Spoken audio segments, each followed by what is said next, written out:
আপনাদের নিশ্চয়ই মনে আছে যে এর আগে যখন আমরা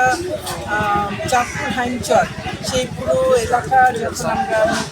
স্থায়ী বাঁধ নির্মাণ করেছি সেই কাজটি কিন্তু অত্যন্ত উন্নত মানের কাজ হয়েছে, সেটা নিয়ে কোনো ধরনের প্রশ্ন ওঠেনি, যেহেতু খুব ভালো কাজ হয়েছে। সেটা আমরা কীভাবে করেছি, এক তো আমাদের এই পানি উন্নয়ন বোর্ডের প্রকৌশলী যারা ছিলেন সেই সময় তারা সহযোগিতা করেছে, আমাদের ঠিকাদারি প্রতিষ্ঠানগুলো আন্তরিকতার সঙ্গে কাজ করেছে, আর সবচেয়ে বড় যেটা যে একটা স্থানীয় পর্যায়ে মনিটরিং, এবং সেখানে আমাদের যেমন জেলা উপজেলা প্রশাসন, পুলিশ প্রশাসন, তার সঙ্গে আমরা নদী তীরবর্তী সকল ইউনিয়নে আমাদের স্থানীয় আমাদের রাজনীতিবিদ, আমাদের স্থানীয় গণ্যমান্য ব্যক্তিবর্গ তাদেরকে এর সঙ্গে কিন্তু আমরা সম্পৃক্ত করেছিলাম, এবং তারা সবাই স্থানীয়ভাবে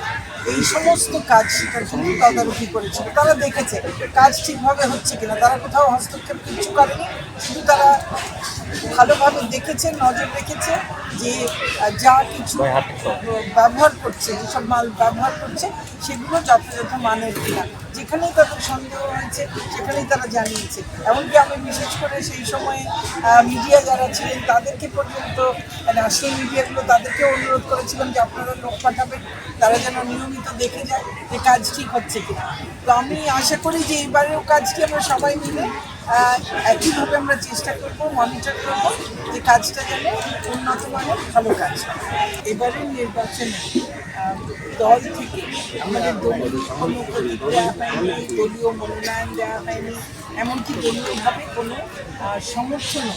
কাউকে দেওয়া হয়নি দলীয়ভাবে, এবং সুস্পষ্ট নির্দেশনা দেওয়া হচ্ছে যে মন্ত্রী এমপি যারা তারা এই প্রক্রিয়ার মধ্যে তারা কোনো অন্যায় হস্তক্ষেপ করবেন না, তারা কোনো ধরনের প্রভাব বিস্তার করবেন না, এই নির্দেশনাগুলো আছে। তো আমার যেটা আহ্বান থাকবে, কারণ যারা দাঁড়িয়েছেন তাদের প্রায় সকলেই একই আদর্শের মানুষ, কাজেই দিন শেষে এই 21 তারিখ নির্বাচনের পরে এরা তো সকলে একই আদর্শের মানুষ, আবার এরপরে কোনো একটা নির্বাচনে আবার সকলে একভাবে কাজ করবে। কাজেই তারা কেউ যেন এমন কোনো কাজ না করে যার জন্যে পরে একটা বিব্রতকর পরিস্থিতিতে পড়তে হয়। তারা যেন একে অন্যের বিরুদ্ধে কোনো ধরনের বিষোদ্গার না করে, প্রত্যেকে যার যার প্রার্থী তার নিজের যোগ্যতা সম্পর্কে বলবেন, মানুষের কাছে ভোট চাইবেন, এবং কোনো নেতাকর্মীকেও তারা যেন অন্যায়ভাবে কোনো চাপ প্রয়োগ না করেন তাদের পক্ষে যাবার জন্য। সবাই নির্বাচন করুক, স্বাধীনভাবে নির্বাচন করবার অধিকার সমান রয়েছে, তারা করুক।